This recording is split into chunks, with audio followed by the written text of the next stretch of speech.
you hear waves hitting rock. Hard. The sound rolls in and out of hidden caves, sharp and endless. The air is thick with salt. Capri looks calm from here, blue water, white cliffs, villas on the hills. At first it feels like peace. But if you stand long enough, it changes. The cliffs don't look safe. The villas don't look like homes. The sound of the sea twists. You start hearing something else in it, short cries, broken voices, the kind of noise you know doesn't belong here. This island was where Tiberius lived. To Rome he was once a soldier, steady and strict. A man who brought order to an empire. But on Capri, he became something else. Away from the city, away from the Senate, he turned this place into his own stage. What looked like paradise became something people whispered about. Marble halls where music should have played carried other sounds. Cliffs that dazzled in sunlight were the same cliffs soldiers threw bodies from at night. The man who was trusted to lead Rome used its power to feed his own desires. He didn't just corrupt people around him, he bent the empire itself into his private tool. And for years, no one stopped him. This is the story Rome tried to bury. This is the nightmare that lived behind the beauty of Capri. He wasn't born to be a monster. At first, Rome saw a soldier. Tiberius grew up under the shadow of Augustus, the first emperor, the man who turned a broken republic into something that looked like stability. Tiberius was quiet, serious, and cold even as a young man, but he had skill. On campaign in Germania, he marched through forests where Roman legions had been cut to pieces. He held the lines, rebuilt discipline, and forced enemies to bend. In Pannonia, he crushed a rebellion that could have split the empire in two. He wasn't loved, but soldiers respected him. They said he was steady. Unshakable. The kind of man you could follow into chaos. Augustus saw it too. He had no son of his own, and so Tiberius became the chosen heir. Not because of charisma or charm, but because he could keep Rome's borders safe. Tiberius never asked for it. He was forced into it. He even left Rome for a time, choosing exile on roads when palace politics became unbearable. But Augustus pulled him back. The empire needed a general. And when Augustus died in 14 AD, Tiberius was the one who stepped into power. At first, Rome breathed easier. He was frugal with money. Careful with war. He honored Augustus' system and let the Senate speak, even if he didn't care much for their voices. For 10 years, his rule looked plain, even dull. The empire functioned. People believed they had avoided chaos. But underneath, his life was breaking apart. He had been forced to abandon the woman he loved. He was trapped in a loveless marriage with Julia, Augustus' daughter, who flaunted her affairs in public. His brother Drusus, the one person he had trusted, died young. Then his own son, also named Drusus, was poisoned, maybe by rivals, maybe by allies he should have seen as family. The grief carved into him. It didn't make him softer. It hardened him, pulled him back into silence. The soldiers had once said he was steady. Now he seemed hollow. By the time he reached middle age, people around him noticed the change. A bitterness in his voice. A suspicion in his eyes. He withdrew from public life, avoided crowds, and shunned praise. The man who once commanded legions now walked like someone hunted by his own thoughts. Every loss seemed to deepen the cracks. And when the weight finally broke him, the cracks didn't close. They widened into something no one in Rome was ready for. If you've stayed with me this far, you clearly value forgotten truths. Yet, many will leave without supporting grim histories. Will you strengthen our legion of memory, or will you vanish into silence like those who once feared to speak under Tiberius? Subscribe. Or confess in the comments why you won't. It was grief and paranoia that set the foundation. The soldier, the general, the heir of Augustus, he was still there in name. But behind the face Rome thought it knew, something else had begun to take shape. Something waiting for the quiet of exile, the safety of distance, and the cover of walls no one else could see behind. On Capri, it would come out in full. But the seeds of that horror had been planted long before he ever set foot on the island. In the year 26 AD, Rome woke to find itself ruled by letters. Tiberius had left the city behind, abandoning the Senate, the Forum, the very heart of empire. He sailed south, across waters that glittered under the sun, and anchored himself on the island of Capri. To the Romans who heard of it, Capri was beautiful, a retreat fit for poets and dreamers. To Tiberius, it was more than refuge. It was escape, and it was freedom. Capri rises sharp from the sea, its cliffs white and sheer, cutting into the sky like broken teeth. The island has caves hidden in its belly, caverns where the sea surges and echoes like thunder. The air is sweet with herbs and salt, the ground stitched with olive groves and cypress. From a distance, it looks like paradise, untouched, untamed, a place where a man could vanish from the noise of Rome. But to those who followed Tiberius, it quickly revealed itself as something else. He did not build one home but 12. Villas scattered across the island, each raised with the precision of Roman engineering, each more elaborate than the last. Marble floors reflected the sun. Frescoes filled the walls. Pools ran with fresh water carried by aqueducts built only for his pleasure. But within those walls, hidden behind beauty, there were rooms without windows, passages cut into the rock, spaces where light never reached. Servants spoke of chambers designed for things that could not be seen in daylight. From Capri, Tiberius ruled not with presents but with parchment. Orders traveled across the sea, written in his hand, delivered to a senate that no longer debated but obeyed. Death sentences arrived sealed, and names were struck down without trial. Silence in Rome became more dangerous than words, because silence could be read as defiance. Senators bowed lower. Families whispered less. Paranoia, once buried in Tiberius' heart, now spread across the empire like a sickness.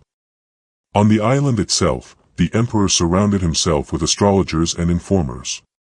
Stars were charted each night, omens sought in every movement of the sky. Conspiracies were seen in shadows, betrayal in glances. Capri became the mirror of his mind, beautiful above, rotting beneath. To walk its cliffs was to feel two worlds at once, the perfection of nature, and the corruption of power. At night, torches burned across the island, lighting the villas like watchtowers. Locals whispered of strange gatherings, of voices echoing over the sea, of cries that did not belong to feasts or games. Few dared to look closely. Those who came to Capri returned different. Some returned silent. Some never returned at all. And so, while Rome thought itself stable, its real master sat here, on a rock in the Tyrrhenian Sea, writing orders that ended lives, building palaces that became prisons, and shaping an empire in his own image of suspicion and cruelty. You've stayed with the story until now, which means you sense the weight of these shadows. Many will pass by, take what they hear, and give nothing back. Will you support grim histories, or will you leave like the senators who bowed in silence? Subscribe, or step into the comments and tell us why you won't. On Capri, beauty was turned inside out. The island was no longer a paradise. It had become the stage for indulgence without restraint, terror without limit, and the slow unraveling of Rome under the hand of one man who had fled the light for the safety of darkness. On Capri, the marble pools shimmered in the sunlight. They were cut deep into the stone, lined with mosaics of dolphins and nymphs, images meant to show beauty. But what happened in those pools was nothing beautiful. Children were brought there, stripped of their names, stripped of their childhood. They were taught to swim beneath the emperor's body, darting between his legs like minnows in a pond. What should have been played turned into ritual humiliation. Servants whispered of it, of the cries that echoed against the water, of the emperor watching with cold satisfaction as innocence itself was reshaped into a spectacle. These children were not free. Some had been taken from their homes, others sold by desperate parents who sought favor at court. Tiberius called them his spintrii. They were trained for nothing but the service of his desires. Every gesture, every act, drilled into them until it became second nature. They lived in the villas scattered across Capri, growing up in rooms where pleasure and pain were indistinguishable. When their usefulness faded, many were cast aside, discarded into silence, or into the sea below. The emperor's chambers became galleries of corruption. Erotic paintings covered the walls, imported from the East, depicting acts that Romans pretended to condemn in public but consumed in secret. Scrolls filled with obscenities were studied like manuals, each page suggesting new ways to turn flesh into performance. Visitors described scenes where young people were arranged in chains of three, forced together while Tiberius sat in the shadows, directing as though he were stage master at some obscene theater. But he was not alone in this. He needed a network to sustain it. Nobles seeking his favor offered their own sons and daughters, hoping that by sacrificing family they might gain power. Procurers scoured the provinces, dragging children across the empire as though they were goods for trade. An entire economy grew around this hunger, an economy built on fear, silence, and flesh. To refuse was dangerous. To resist was fatal. Participation became a means of survival. Even Rome itself became complicit. Senators who once prided themselves on honor now closed their eyes, knowing their own safety depended on obedience. The island was a prison not only for the children trapped there, but for an entire empire that had surrendered to its emperor's depravity. We know these stories through the pens of men who lived after him. Suetonius, Tacitus, Cassius Dio. Each carried bias, each wrote with an edge of judgment, but their voices overlap. Their accounts repeat the same horrors, again and again, across decades. Perhaps some details grew sharper with time, exaggerated by disgust. But the consistency cannot be ignored. Even if half the tales are true, the truth is worse than fiction. You're hearing stories that ancient Rome itself tried to bury. If grim histories doesn't preserve them, who will?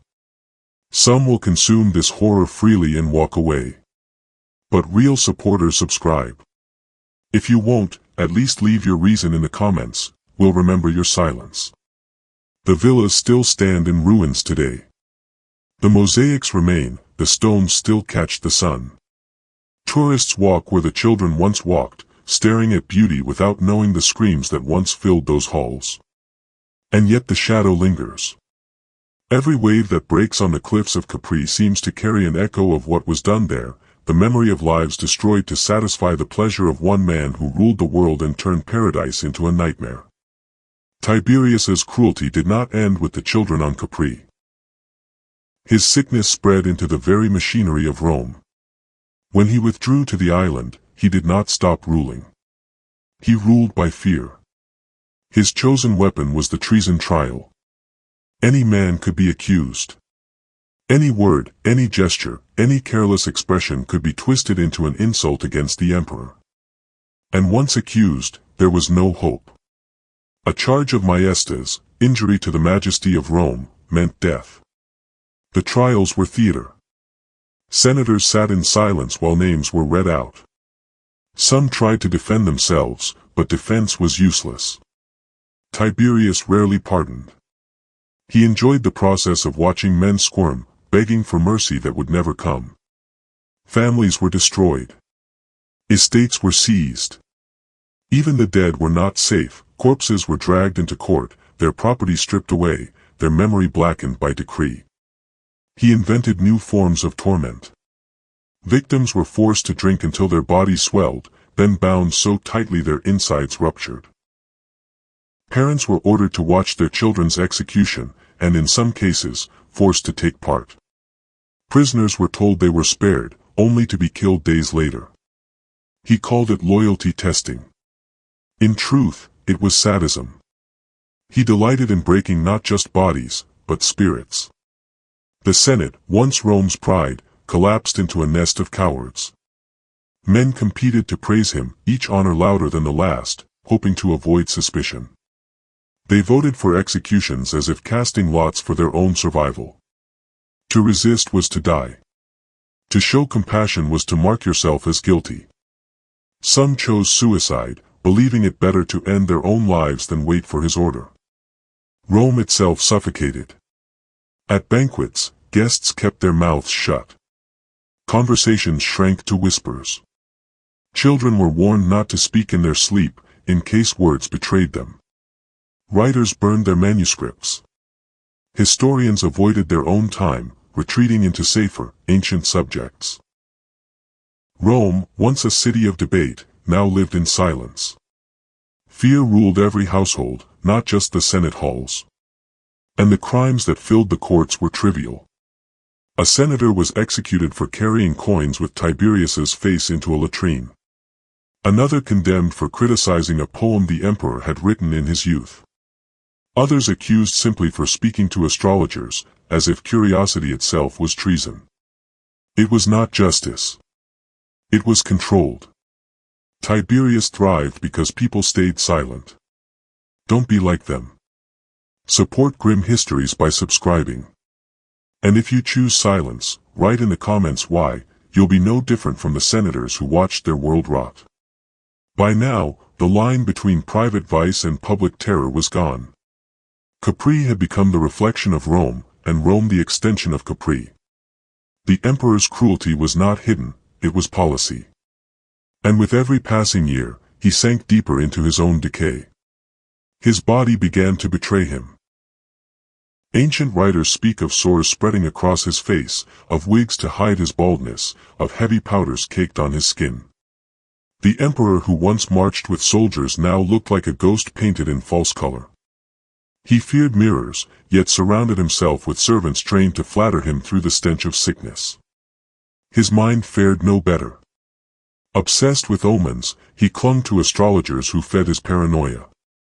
Each comet, each eclipse, each whisper of prophecy was a threat. He executed those who predicted his death. Yet he also sought it, stepping into danger as if daring fate to take him. Capri, once his sanctuary, became a fortress. Guards watched guards. Food tasters fed other tasters. Even in his bedchamber, he never slept alone. For years he had trusted Sejanus, the Praetorian prefect who acted as his right hand in Rome. But paranoia consumed even that bond. In 31 AD, he ordered Sejanus's fall.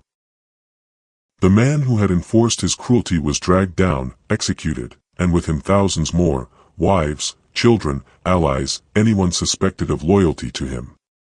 Entire families were erased, their names struck from memory. Rome bled, and Capri echoed with the emperor's satisfaction. By the final years, lust had faded, but cruelty remained. He no longer needed pleasure. He fed only on power, on the fear he inspired. Capri was no longer paradise. It was his prison as much as Rome's. A dying man, rotting in body and mind, holding on to control for its own sake. His empire survived, but it carried his scars, and they would not heal easily. In March of 37 AD, the reign of Tiberius came to its end. He was 77 years old, frail, diseased, and eaten alive by the very paranoia he had nurtured in others. Some said he died quietly, succumbing to age and illness after years of decay. Others whispered a darker story.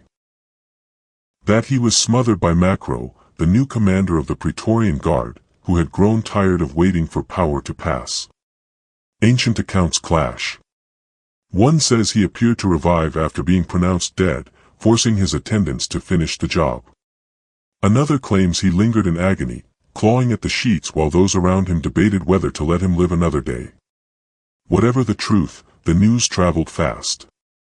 When word reached Rome, the reaction was unlike the solemn mourning reserved for Augustus, or for generals who had fallen in war. This time, the city erupted. Crowds filled the streets shouting, "To the Tiber with Tiberius." They called for his body to be thrown into the river like the corpse of a criminal, and denied the rights of honor that emperors were expected to receive. People who had lived in silence for decades finally spoke their hatred openly. It was relief, rage, and release all at once. The Senate met, but even here there was hesitation. For years they had voted to flatter him, to offer honors and sacrifices to his name. Now, freed from his shadow, they refused to raise him among the gods. The deification that Augustus had been granted was denied. Only pressure from Caligula, his successor, forced them to perform the motions of respect.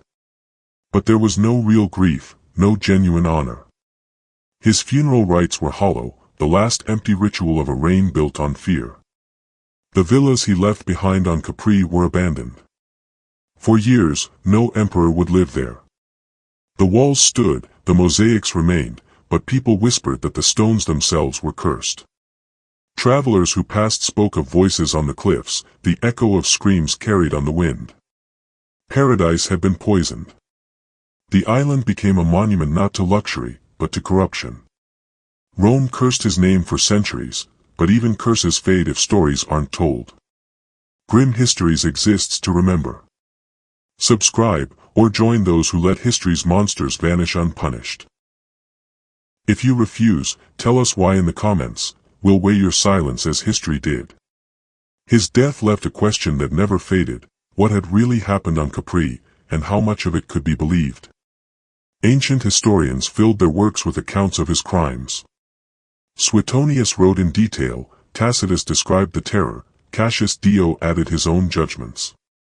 Each was shaped by bias, each had their reasons to blacken his name. But they also had access to archives, to whispers from survivors, to records destroyed in later years. Their testimonies overlap too often to be dismissed. Archaeology gives us fragments. The remains of the villas tell us of wealth and engineering skill. Pools, gardens, terraces, tunnels cut into the cliffs. But no mosaic or broken column can confirm the cries of children or the secret chambers hidden in the dark. The ruins are silent where the texts are loud. Yet absence of evidence is not evidence of innocence. Tiberius had the means to erase what he wished erased. Some modern voices suggest explanations that soften the image. They point to his heavy drinking, to years of excess that may have left him clouded. They speak of lead poisoning, a slow corrosion of the mind from wine stored in lead vessels and water flowing through lead pipes. They suggest depression, paranoia, even mental illness inherited from his family line. Perhaps disease worsened his cruelty. Perhaps it only revealed what was already there. But explanations do not erase impact. Rome lived in silence under him. Families burned their own writings out of fear. Senators killed themselves to protect what remained of their households. Trust was destroyed, replaced by suspicion. People learned to smile when. This was the legacy Tiberius left behind, not just the stories of perversion, but the hollowing out of a society that once prided itself on voice and law. The question of exaggeration will never be solved. But the shadow he cast was real, and it stretched far beyond his death. The death of Tiberius did not cleanse Rome. It left scars. His reign had reshaped the empire in ways that no funeral pyre could burn away. The Senate was broken. Once proud men had been reduced to trembling courtiers, their every gesture tested against suspicion. They had learned to survive by obedience, not by debate. After Tiberius, that habit did not vanish. The body that had once guided Rome became little more than a stage for flattery, its power hollowed out. The memory of years spent voting for deaths and honors they did not believe in lingered like a weight on every senator who remained. Families too had been shattered. The confiscations that came with treason trials stripped wealth from ancient houses. Lineages that had lasted centuries ended in a single night of accusation. Children were left without parents. Parents without heirs. Those who lived carried shame and silence, knowing their survival had cost them the lives of others. Cruelty had been normalized. Romans had seen children thrown from cliffs, nobles executed for trifles, suicides turned into public entertainment. What once shocked them had become routine. The line between horror and daily life had blurred. The economy suffered in ways harder to see but just as deep. Informers grew rich, not by building but by destroying. Land and property flowed into imperial hands, not by trade but by confiscation. Wealthy families learned to hide their money or spend it quickly rather than risk drawing notice. Ambition itself became dangerous. Success could be fatal. And so investment slowed, creativity withered, and the empire grew cautious, stagnant beneath its surface wealth. Culturally, Rome entered silence. The writers who once thrived under Augustus stopped daring to speak. Historians avoided their own time, turning to safer tales of the past. Poets stuck to myths. Philosophers fell quiet. The fire that once defined Rome's intellectual life dimmed. Manuscripts were burned. Thoughts went unspoken. People learned to censor themselves even in private. The empire did not collapse, but it became a shell of its former spirit. Spiritually, a void opened. The old gods seemed powerless against a ruler who defiled their rights for his own pleasure. Temples felt empty. People began to search elsewhere, turning to mystery cults from the east, to promises of salvation beyond this life, to new faiths that spoke of justice not found in Rome. The cruelty of Tiberius had made them doubt the very foundations of their world. In their despair, they prepared the ground for faiths that would one day change the empire forever. Beyond its borders, Rome's enemies and allies saw the rot. Barbarian tribes who had once trembled at Roman order now wondered if that order was only a mask for corruption. Kings who sent their sons as hostages to Rome whispered about the dangers of sending them at all. Rome's moral authority, the claim that it brought law and justice to the world, was weakened. The empire was still powerful, but it no longer commanded the same respect. Its shadow had lengthened, and within that shadow, doubt grew. If you've come this far, you're part of the few willing to confront history's darkest truths. Yet most will consume this knowledge and give nothing back. Subscribe to Grim Histories and stand with those who remember, or explain in the comments why you choose to walk away. The legacy of Tiberius was not only in the ruins of Capri or in the curses shouted at his funeral. It was in the habits of silence, the normalization of cruelty, the broken trust that lingered long after his body was gone. Rome survived him, but it was never the same. Tiberius fused governance with perversion in a way few rulers in history ever dared. He turned pleasure into policy and suspicion into law. He showed how absolute power can hollow out not only a man, but an entire society. Capri still stands today, bright and beautiful, but beneath its cliffs lies a memory of horror.